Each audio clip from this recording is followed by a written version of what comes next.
mwaramutse neza nshuti mwese mudukurikira ibihe byose hano kuri Shami TV. Reka nizere ko muri amahoro kuri wa gatandatu muri weekend. Ndi Jean Pierre ndetse ndi kumwe na nje Clement Bagemahe. Weekend urayibona ute? Tangira shushira ryo. Waramutse neza, umeze neza cyane. Okay.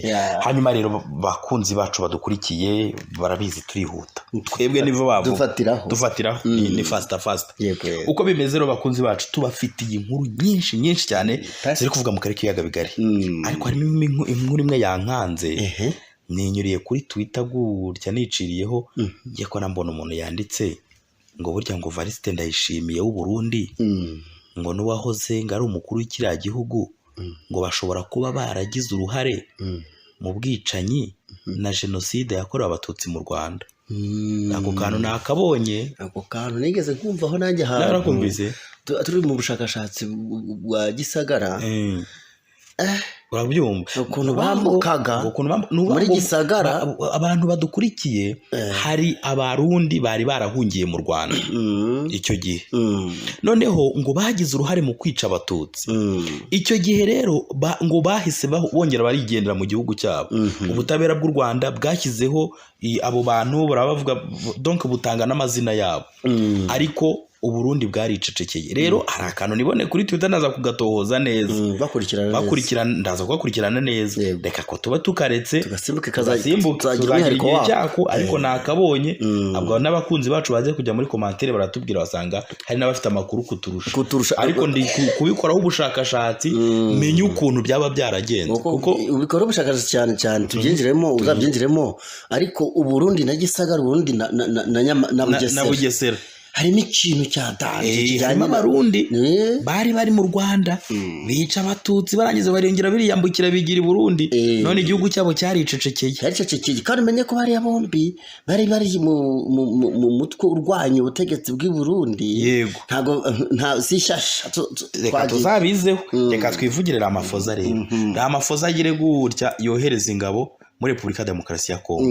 None uyu munsi yumviswe ari kuvuga ibintu bikomeye ku Rwanda. Ibyo nabyo reka tuze tubivugeho bakunzi bacu. Rero murabizi ko Corneille Nangaa wa AFC M23, Bertrand Bisimwa mwungirije muri AFC, General Sultani Makenga uyobora w'ingabo za M23 n'abandi bayobozi bakomeye n'umugore wa Nangaa. Ukiramo kwanza n'umuvugizi w'igisirikare Lieutenant Colonel Wiringoma amaze kumenywa cyane, na wa undi wahoza kivugira witwa Colonel Kazarama Kanyamuhanda ugarutsemo vuba. Nawe urabizi ko aba bose bakatiye urwo gupfa. Rero n'umuvugizi n'umuyobozi wungirije umugaba mukuru wungirije w'ingabo za M23 hanyuma Byamungu nawe yari arimo mu bakatiye urwo gupfa. None rero abazungu babyitambitse Union Européenne, kandi Union Européenne nibivuze ngo ibyo bintu ntago tubikunda. Ubwo bashobora kuzavuga bati ntureba uyu munsi turi kwa gatandatu, ushobora kujya kumva muri iyi minsi iri imbere bagize gutya baravuze ngo abunganizi baba bantu ngo bajuririye cya cyemezo. Uri kumva? Uzabikurikirana uzarya ko bitazaba. Abadukurikiye rero tubafitiye inkuru tabara, ariko reka duhera ahangaha. Murabona reka duhere kuri ino. Hanyuma turaza no kubabwira ukuntu Uburusiya Putin ubundi yari yarihaye Ukraine arayikubita none arayishegeza. Ukraine yamusubiranye inyuma. Ubu tuvugana Ukraine yafashe agace ko mu Burusiya. Putin arabigenza ate mu Burusiya? Umva bagezeyo mu Burusiya. Reka rero bakunzi bacu twantame, babyita antame. Turantama gute? Twanzike. Dore ukuntu bimeze rero bakunzi bacu. Hari umugabo witwa Cyril Ramaphosa, niko bajya bavuga mu gihugu cyabo, bavuga Ramaphosa wa Afurika y'Epfo. Murabizi ko yohereje ingabo zaje mu rwego rwa SADC, ariko ziriya ngabo zarakubiswe ziranakubitika ku rwego rushimishije kuri tere mu mirwano. Ubwo rero uyu mugabo rero bakunzi bacu murabizi yohereje ingabo ziza kurwana ku ruhande rwa FARDC. Izi ngabo zigeze muri Repubulika Demokarasi ya Kongo nimba zarahuye n'imisozi ya za muremure n'imisozi ya hano hari imisozi miremire, hari za muremure, hari za humure, hari za iki, hari imisozi uzamuka none zitwa za rubari, hari imisozi zitwa za mpanamo, hari imisozi ni myinshi cyane. Bashaka kuba rero na za mushakirega, na za mushaki n'umusozi. Niba rero icyo ndi gutekereza niba ari uko baturutse muri South Africa ari ahantu hari tambarare, bagera muri Kongo bagasanga ni imisozi, bikabacanga, birazwi byarabananiye. Si no kubacanga gusa, urabona na ba Malema bakunda kuvuga ngo ariko ngaba zacu zitanga n'amashu ndapfuye, urumva kuko hari yazaje gukora yiki, bari babibonye hakiri kare. Noneho rero bakunzi bacu, uyu mugabo rero yaje kugira gutya aravuga, yavuze kuri ka gahenge kagiye hagati impande zihanganye muri Repubulika Demokarasi ya Kongo. Hanyuma rero yatangaje ko yifuza ko ngo agahenge kerekeye impande zihanganye mu burasirazuba bwa Kongo, ngo donc Repubulika Demokarasi ya Kongo yemeranyije n'u Rwanda ngo kaba akaburundu.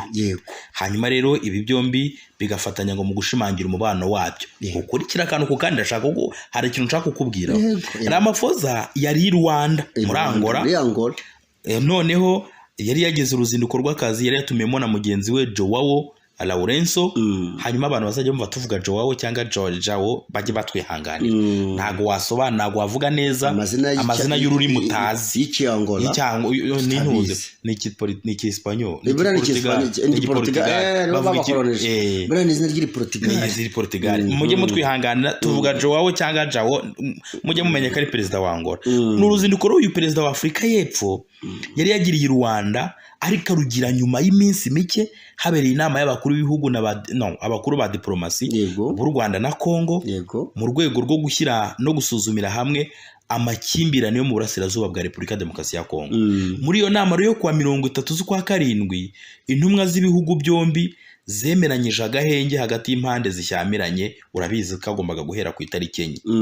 Nubwo ari aka gahenge katigeze kubahirizwa, Perezida Ramaphosa yavuze ko kuba karemejwe dabura ari cyo kwishimira. Iki cyo ni sawa. Aravuga ati kuba byonyine haremejwe agahenge, iki cyo ni cyo kwishimira. Avuga ko bibaye byiza kaba ka burundu. Ibiro ntaramakuru by'Abanyangora byasubiyemo amagambo ye aho yagize ati nagize amahirwe yo gushimira Perezida Joao Lourenço kubw'imbaraga yakoresheje kugira ngo agere kuri iki gikorwa. Kuri ubu ikitezwe nuko aka gahenge kahoraho. Ikindi ibihugu birebwa n'iki kibazo bigakomeza gushyira ingufu mu gushimangira umubano. Uranyumvise? Nabyumvise. Gerageje kuvuga nkawe. Ramaphosa yunzemo ko mu ruzinduko rwe na Lourenço baganire ku kibazo cy'umutekano mu burasirazuba bwa Kongo, birumvikana. Hanyuma rero reka tuganire. Uyu mugabo Cyril Ramaphosa ibi bintu by'agahenge, ingabo z'ibihumbi n'ibihumbigiza byagiye yo n'ibitwaro na za Sokoyi. Bimbwira uko byumva. Oya uko mbyumva yabivuze nk'umuntu wagezeyo ufite uruhare mu kaboko karemereye cyane hari muri Repubulika Demokarasi ya Kongo. Ashobora kuba yanabibazwaga, ashobora kuba yanatumiweyo ari agiye ahatwa ibibazo na Lourenço. Ahatwa ibibazo na Lourenço kubera iki? Kuba ashobora kuba ajyayo abitagaragara ko ari hagati agiyeyo ari nk'umuntu uri hagati ya Repubulika Demokarasi ya Kongo n'u Rwanda, akaba yagiyeyo nkawe ku butumire bwa Lourenço.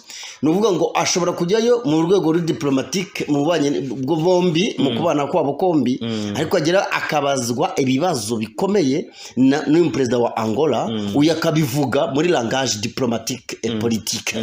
Akabivuga mu mvugo y'ubanye n'amahanga yuziyemo politique nyine kwa ari ukuntu abanyapolitike bavuga.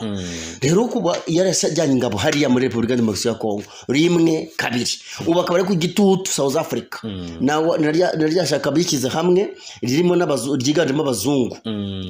n'iryabo rya bari basanzwe bari mu ryabo rya ANC bakarugwituta ati twebwe bagomba kuza muri South Africa ubundi ntibacana uwaka kuri izi ngabo zagiye muri Republika Demokarasi ya Kongo kuko babona ko nta mpamvu nanye zifite zo kujyayo cyane ko nabo bavuze ngo ni gute ingabo zacu zagiye gufatanya n'inkora maraso FDLR ibyihebe urumva rero ntabwo yorohewe muri South Africa ntabwo yorohewe kuba yaje hariya kureba kugira ngo uri acubye umwuka kuri South Africa Lorenzo ni nko kugira ngo amweze ariko ashobora kujya ari no kwisobanura wowe ni gute ujya ahantu ingabo zawe zigiye gufasha FDLR iri imbere kuri uwo mubano w'u Rwanda na Republika Iharanira Demokarasi ya Kongo ingabo zawe zigiye guhangana n'abanyekongo ko Lorenzo arabizi ko ari abanyekongo Lorenzo arabizi ariko reka ngwerekere ma ibyo uvuga nibyo ariko reka dutekereze muri ubu buryo Lorenzo yahamagaye Ramaphosa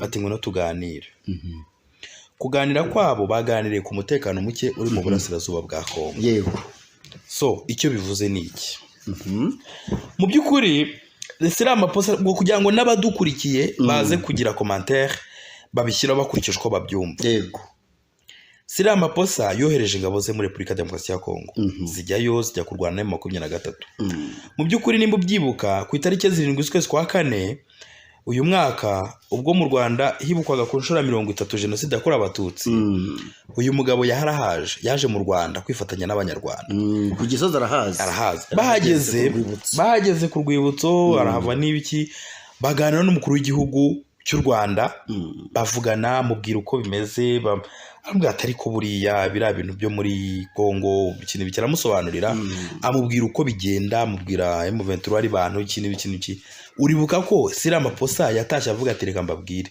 ntababeshye ntashye mfite imyumvire ivuguruye yari yahindutse ati ntashye mfite imyumvire ivuguruye ku kibazo cya M23 mbonye yuko Kisekedi yatubeshye ariko ikindi kintu ubwo ubitekerezeho nubwo yatahuye yuko yababeshye Kisekedi yababeshye ntabwo yigeze ahinduka kuko bwarakeye yari yarayoheje ingabo 2900 noneho bukeye yohereza y'izindi zirenga 1500 mu yandi magambo harimo politique ariko irimo buryarya bukomeye cyane Lorenzo urashaka kumuhamagara akamubwira ati ngwino muri reka nkubwire ari nko kumugira inama nakavuga ati ariko ati mbwira muraza kubigenza mute ko turi gukora uko dushoboye kugira ngo intambara ihagarare kandi ko mwohereje y'ingabo kandi urumva buriya reka nkubwire buriya umuntu akomeye abakomeye Afurika y'Epfo mu by'ukuri wavuga ko idakomeye ni nka wa muntu wanga kuvuga ko urukwavu rwiruka ngo nuko atarukunda South Africa irakomeye ntabwo buriya Lorenzo yahamagara Lazarus Chakwera wa Malawi ntabwo yahamagara Suruhu aribo ibyo bihugu bitatu byohereje y'abantu uko byagenda kose yagombaga guhamagara Ramaphosa uko ni umuntu ukaze ashaka kumuhamagara ariko ndavuga ari wabanje no kohereza ingabo mbere y'abari maybe ariko noneho yamuhamagara akamubaza ati mbwira ko twifuza ko bihagarara dukurikije ibyo twumvikanye kuko Lorenzo we aracyareba ibyumvikanweho muri feuille de route muri zira pour parler za Rwanda ibyo baganiriye hanyuma imyanzuro yafashwe aracyabizi nibyakigenderaho ntago ibyo kumubwira ko M23 yafashe ishasha he doesn't care icyo areba nibiki byumvikanweho nibyo akurikije aho byari bigeze hanyuma akavuga ngo noneho biragana hehe so ashobora kuba yamuhamagaye rero agira ngo mbwatereka tuganire nk'abantu bakuru ko dufite gahunda yo guhagarika iriya mirwano wenda se tuzashyiraho wenda nubwo M23 ivuga ko itatumiwe ariko dushobora no kubatumira byanashoboka ko ariko reka dutumire bano bantu kuko nimba warigeze ubibona hari igihe abayobozi M23 bigeze bahura n'uwari umuhuza muri bino bibazo bya process ya Nairobi Uhuru Kenyatta byanashoboka ko nanone bafata indege bakajya i Rwanda bakajya guhura na Lorenzo. Byarushaho byarangira Lorenzo ahamagaje Ventura akayihuza na Tshisekedi. None akamubwira ati ko tushaka guhagarika imirwano mumbwire process z'ukuntu muri SADC ingabo zanyu ziravayo zanyu South Africa zirahava gute. Icyo ni ikindi kintu gishoboka. Urumva ikindi nanone ashobora kumubwira ati tujye inama mbwira se ahubwo ndabigenza nte ndazikurayo ko nazijyanye ndaza kandi ko nahawe n'amafaranga mbwira nyine umuntu w'umuhuza nyine buriya erega buri muhuza nawe ntago ari guhuza gutyo gusa. None se ubu ngubu azajya abyuka ari muri ibyo ko byagenda kose nawe hari akantu azafatamo.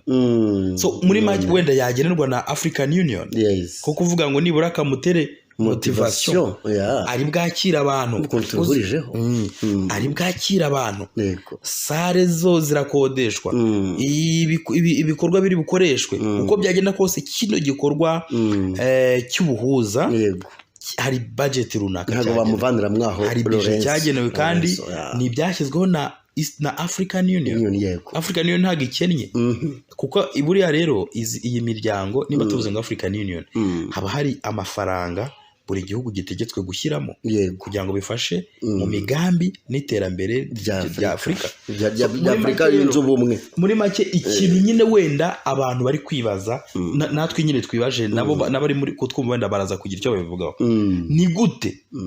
Reka nsubiremo ibintu yavuze ngo urumva ari kwifuza ko agahenge urumva kerekeye impande zihanganye mu burasirazuba bwa Kongo kaba burundu. Ikibazo gikomeye ni kimwe, agahenge karaba burundu kandi ingabo zibe zikomeje kwataka.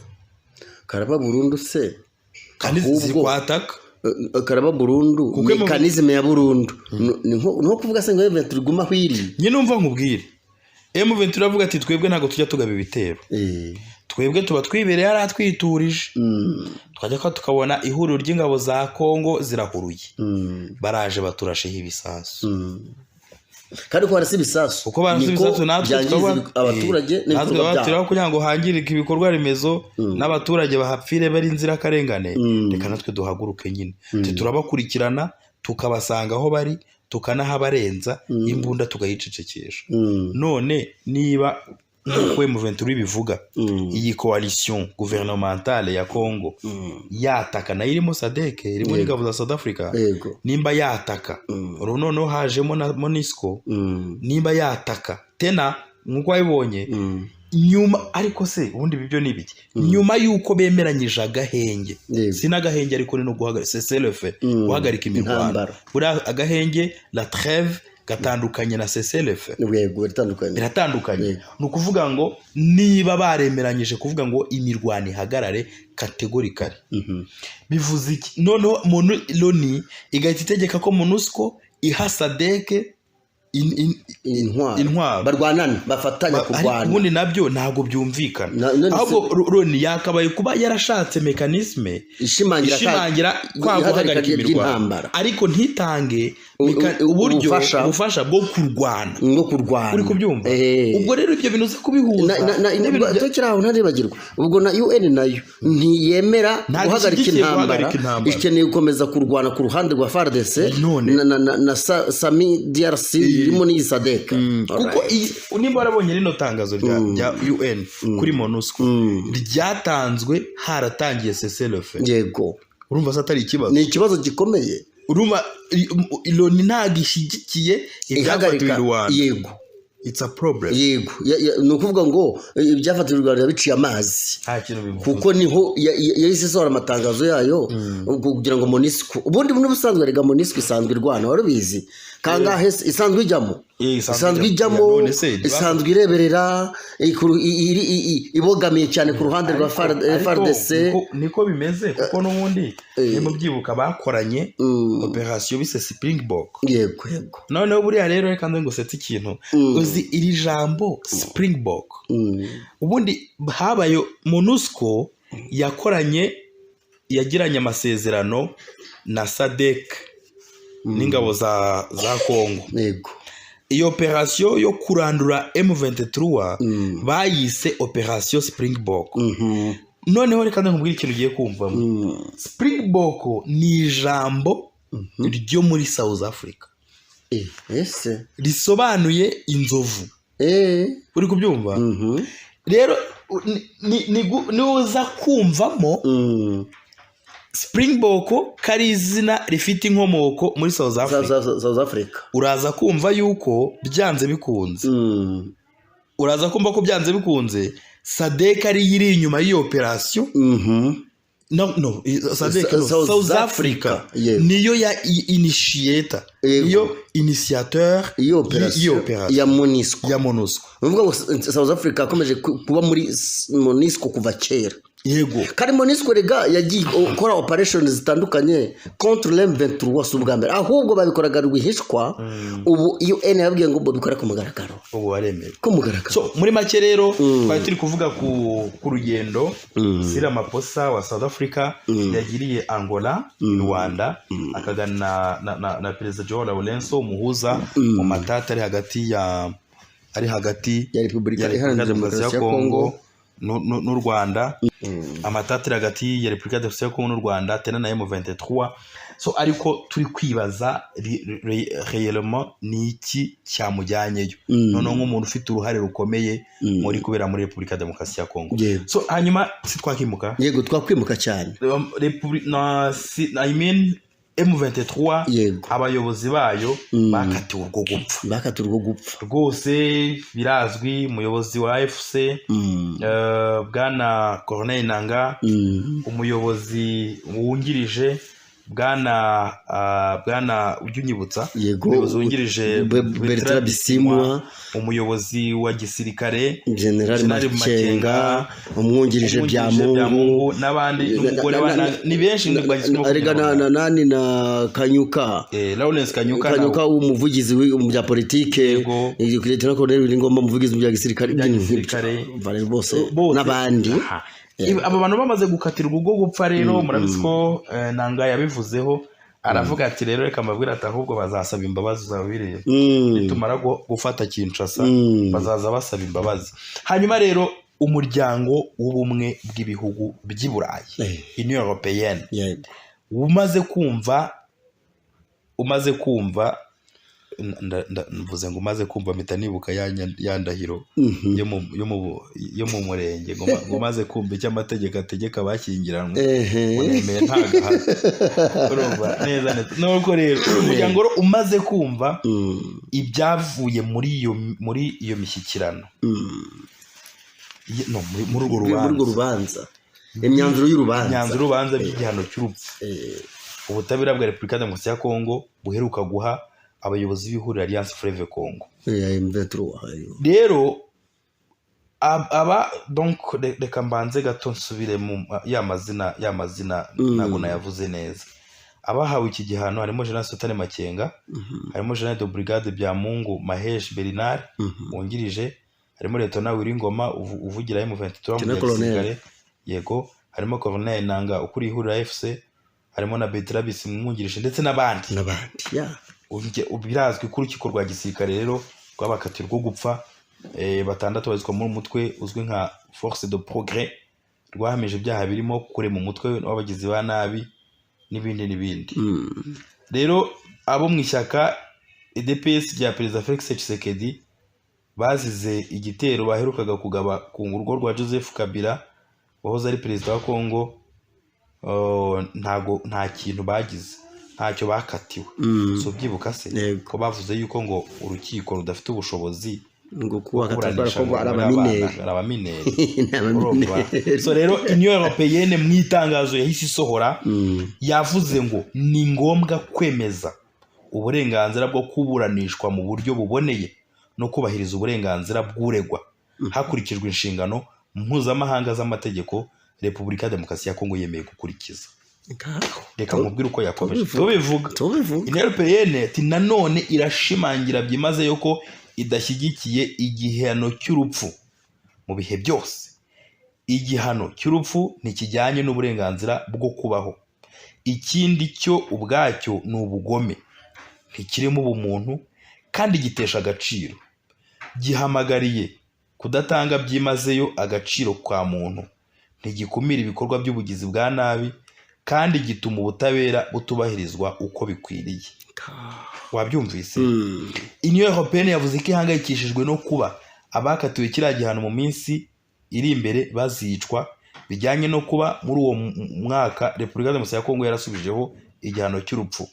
Union Européenne yavuze ko ikibabaje ari uko mu nama imaze igihe ikora n'abayobozi ba Kongo yarabaganirije ububi bwa kiriya gihano, ibyo bifuza no kuba iyubahirizwa ry'amategeko riri kugenda rikendera muri Repubulika ya Demokarasi ya Kongo.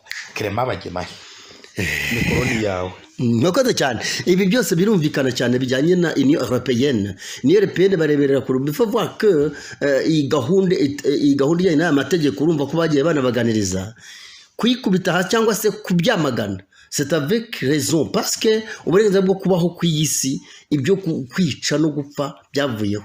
Tuhabivuze cyane ko cyora kuba cyaraje kiziye umutwe wa M23 kugira ngo byanze bikunze igihe runaka bazabibakatira birangira bana bibakatiye.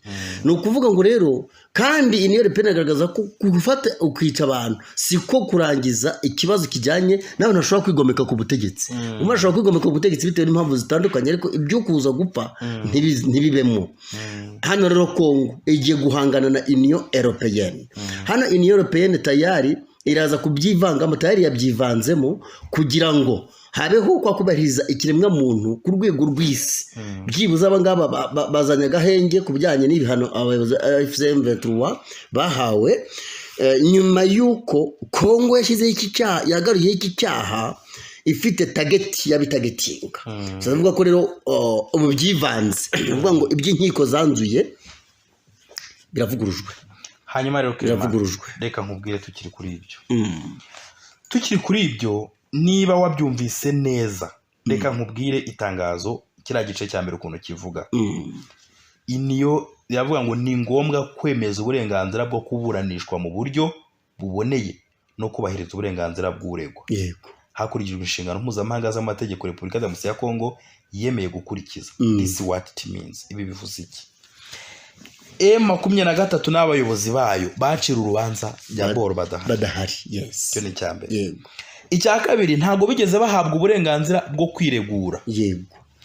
Icya gatatu bakatiwe igihano cy'urupfu nta mategeko akurikijwe nkuko nabivuze ejo bundi. Hari procedure judiciaire zo kuburana bigenda bite?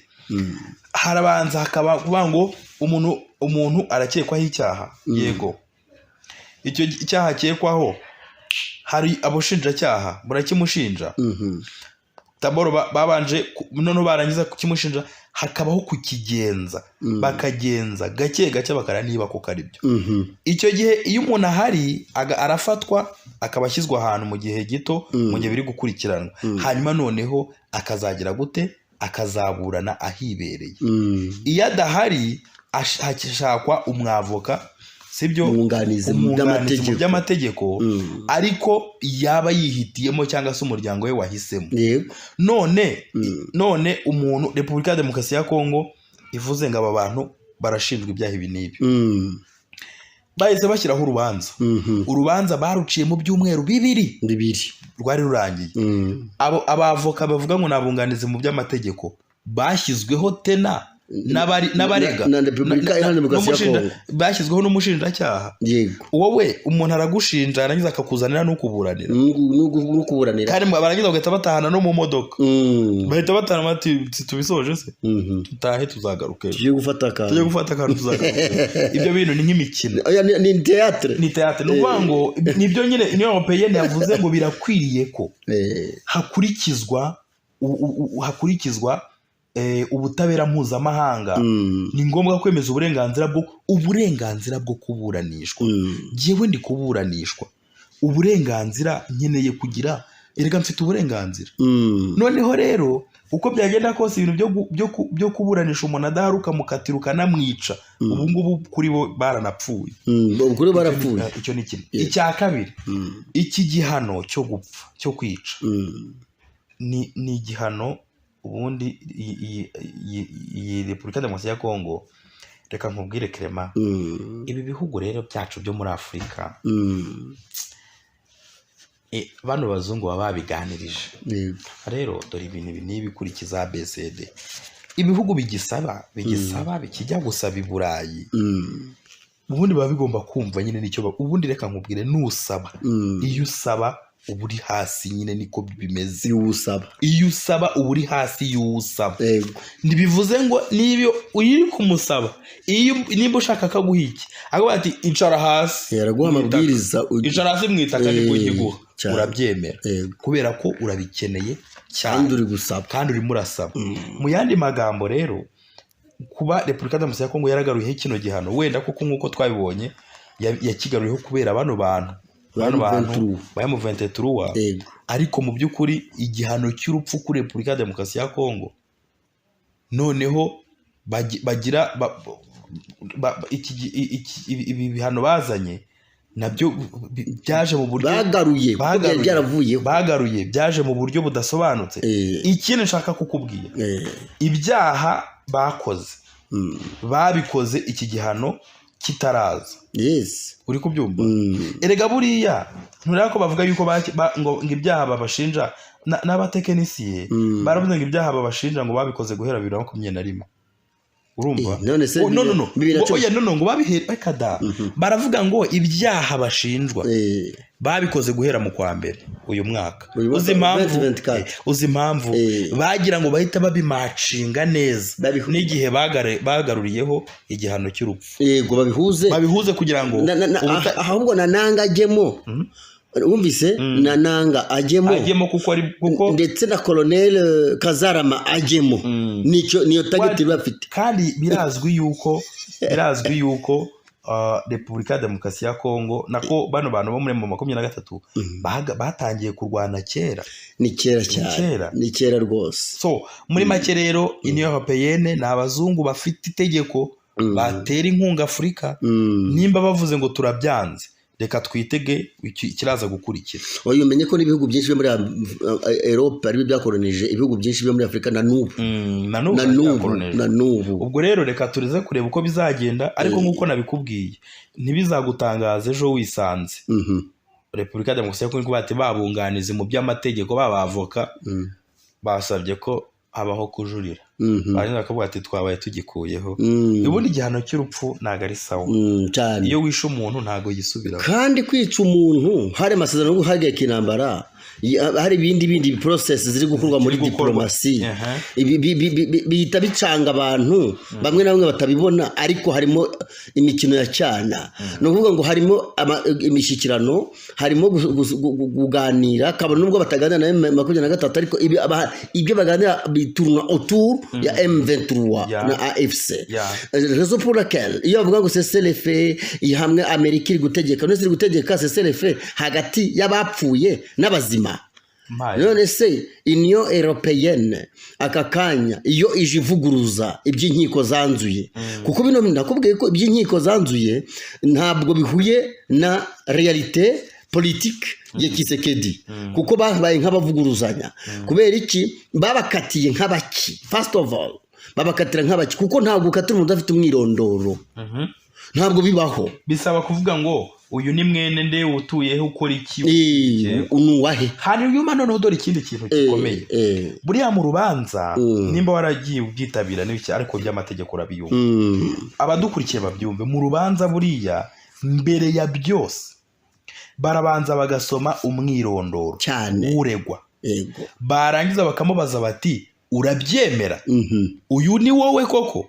Iyo uvuze utoya avuga we yaryari, bashobora kuvuga bati ni Clement Bagemahe, wenda mwene kanaka wenda utuye urugero Norvège, kandi wenda utuye muri Suède. Bakavuga ati ukavuga utoya, icyo gihe iyo ubavuze ngo utuye Norvège kandi utuye muri Suède, ntago ari we babavuze. Nubwo amazina yawe ariyo n'indangamuntu kaba ariyo na iki n'iki no muri mukora, ariko bakavuga batatuye kandi atari hatuye, ntago ari wowe. Mu yandi magambo bari bakwiye kubanza, none se baraza bagasaba bati ni wenda Corneille Nangaa na rya zina ntakunda kwibuka Corneille Nangaa mwene kanaka ukora umurimo uyu n'uyu bakavuga bati uyu mwirondoro niwo iyo uvuze uti ndawemera icyo gihe aba ari wowe none uyu mwirondoro warasomwe ese no hareka tuvuge ko wasomwe basomye yuko Bertrand Bisimwa Makenga Sultan ari mwene nde wavukiye hehe ese ko afite nationality ese byanze bikunze amapeta afite yakuye muri Republika Demokarasi ya Kongo yayahawe n'igisirikare cya Kongo yayahawe n'igisirikare se kandi atari umunyekongo yanatoye kuri za manda nyinshi mu gihe cya Joseph Kabila urabona ko harimo ibintu tuvangavanga imikino inkinamico ziri Kinshasa bashatse bazirekera aho ngaho kuko zabakoraho hari igihe imiryango mpuzamahanga itazemera gukomeza guhuzagurikishwa n'imikino n'udusenete udukino turi kubera Kinshasa mu by'ukuri abadukurikiye baje babyumva cyangwa se nabo batanga ibitekerezo imikino igibera Kinshasa kuri ibi bintu bijyanye n'intambara iri kubera muri Republika Demokarasi ya Kongo mu burasirazuba bwa Kongo bwa Kinshasa itandukanye cyane nuko abaturage bagenda baharenganira cyane hari ibice n'ibirimo sa DRC n'iki na za FARDC na za FDLR bivuga ngo rero bizarangira imiryango mpuzamahanga byanze bikunze sanze yari kubise mu kibazo kuko iyi si ya none abantu barahumutse ubu tuvugana hari igihe abantu babikurikiye bakumva YouTube kudutanga inkuru izi social media abantu bamaze kumenya ukuri kuko kera ntabwo bumvaga ngo ni ibiki ntibamenyaga ngo nibigeze hehe ariko ikitwa théâtre haba imvugo za politike ubyo Kisekedi avuga hari ukuntu byo gutandukana na delegation zoherejwe abantu batandukanye aba delegation zavayo zikaza zivuga ibitandukanye n'ibyemejweyo bagatangaza abamuyaya ibijyanye no gushimisha Kisekedi inkiko zikicara za gisirikare zakwicara zigashimisha zigakoresha systeme zose zihuze n'amategeko ya Nyarureshwa atanabaho muri Kongo noneho bagakora ibintu bisa no gushimisha injyana munyapolitike wahariya numvise aba PPRD bavuga ngo umunyagitugu ibintu nk'ibyo ukuntu bamuvuze kubera yatatse Joseph Kabila basimburanywe umunyagitugu umuntu uri aho ngaho nyine watsinzwe noneho urabona nk'izi mvugo n'iyi myanzuro y'inkiko za gisirikare ikubita hasi direct systeme za Kisekedi kuko Kisekedi yisanga inkiko zakoza amakosa ejo bundi Vital Kamerhe asura Kisekedi hariya mu Bubiligi baraganiriye atangaza ibyo bavuganye ati president yakize rwose imirimo irakomeje ariko nanone arifuza ko ubutabera budafite amakosa nk'ajyaba mbere ngo kandi budget icyo bita budget y'igihugu igakoreshwa neza impamvu kizavuze kuri nuko aziko mu butabera bwabo bagira amakosa atandukanye buriya M23 kubwiye abasirikare ba M23 n'abasendep biciwe muri kira gihugu bafungiye za Makala ahantu hatandukanye bazize ubwoko bwabo bazize ko aba M23 mu gihe cya brassage na mixage my friend nagahoma munwa yego hanyuma rero bakunzi bacu turi kugana ku musozo twababwiye kuntu Vladimir Putin w'Uburusiya yagize gutya rwose mu minsi ishize agaba igitero kuri Ukraine araharasa koko araharasa karahava mu by'ukuri ubona yuko Ukraine hari nk'ukuntu umuntu bamukubita ukabona yabaye intere ukabona yacitse intege nyine yabaye akavictime nta jambo yagira ntacyo yavuga ariko urebye ukuntu Ukraine yihagazeho warabyitegereje ubundi dukurikije ubukaka n'ubushongore bw'Uburusiya ubundi wabonaga wenda nka Ukraine itamara nk'iminota mbega iyo ntambara itamara n'icyumweru Ukraine baba bayirangije ariko niba warabyitegereje Ukraine yarakomeje irazista ihagarara ku mutsi none uyu munsi wa none amakuru atangaje bakunzi bacu Ukraine yamaze kwigarurira ibice bimwe na bimwe byo mu Burusiya yagezeyo Uburusiya yahafashe urumva Uburusiya bwatangaje ko buri kohereza izindi ngabo n'amasasu mu karere ko ku mupaka aho Ukraine yagabye igitero gikomeye cyo kwihimura cyo ku butaka nuvuga ngo kuva kuwa kabiri ingabo za Ukraine zirazenguruka mu karere ka Kursk mu burengerazuba bw'Uburusiya igitero cya Ukraine muri aka gace donc gafatwa mu buryo bukomeye nk'agakaze mu Burusiya. Rero ibihugu byombi kuva byatangira kurwana mu kwezi kwa 2022 nibwo Ukraine yigaruriye ibice byo mu Burusiya.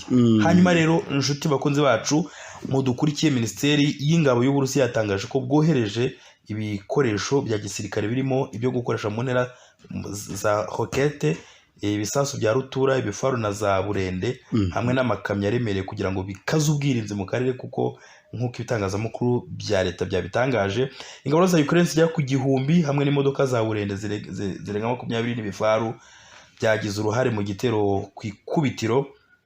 Ariko byumva ingabo 1000, ibifaru utabara, burende 20 byagiye gutya zijya kugaba igitero. Hakurikijwe rero ikigeranyo cy'Uburusiya, nubwo iki gihugu ubona kigambye kuva icyo gihe, ariko ewana bagabweho igitero gikomeye. Ukraine rero ntiyemeye ku mugaragaro uruhare rwayo mu gutera Kursk.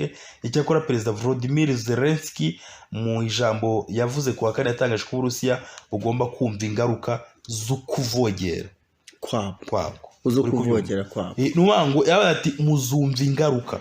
Impande zombi rero zakajije umurego n'ibitero byo mu kirere mu kunganira abasirikare rwana ku butaka, nk'uko ibiro ntabwo by'Abafaransa AFP byabitangaje. Ikigo cy'ubutabazi bwihutirwa cya leta ya Ukraine cyatangaje ko igitero cya misile cy'Uburusiya cyagabwe ku mwanywa y'ihangu mu iduka ry'ibiribwa mu mujyi wa Konstantinivka mu burasirazuba bwa Ukraine, cyahitanye abantu byibura 11 gikomeretsa 44. Uwo mujyi uri mu minota 13 uvuye ku aho ingabo z'Uburusiya zifite ibirindiro. Ariko ubu tuvugana kano gace turi kubabwira Kursk karimo karagenzurwa na Ukraine. Bakunzi bacu dushimiye abadukurikiye. Yes, nanjye ariko ndagushimiye papa. Yego. Hanyuma one informe mu kanya turagaruka tubabwira nandi makuru agezweho kuri Shami TV. Nta kindi bisaba no gukanda kuri subscribe gusa, ubona makuru tukugezaho akajya kugeraho ibihe byose. Reka ngaruke mu kanya.